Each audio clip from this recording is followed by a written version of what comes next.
I'm using this metallic silver spray paint. Now I'm gonna glue these bases together to make a tall arrangement.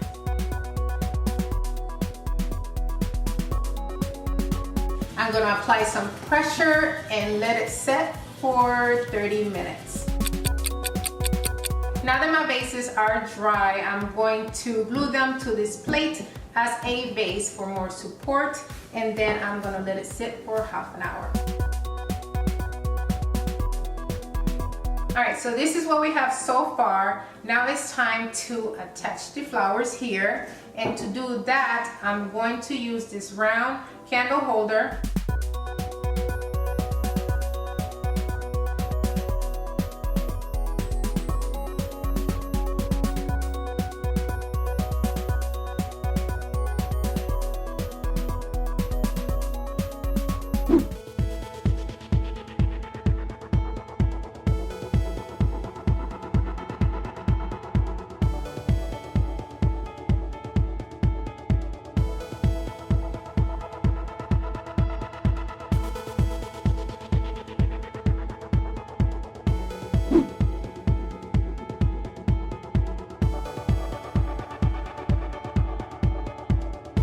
For my tall candle holders, I'm going to use these 2 bases and 2 standard candle holders.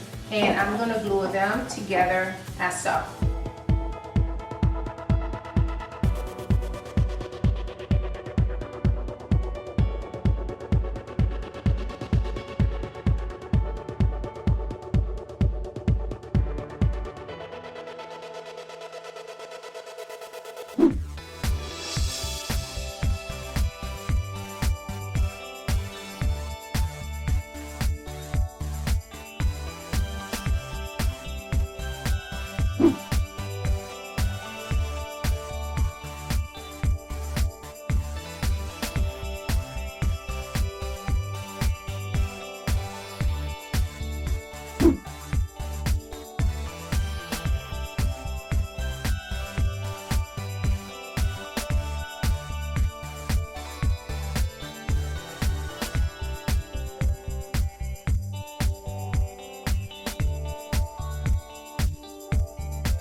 Finished product, and I absolutely love it. It's elegant, sophisticated, and all from Dollar Tree.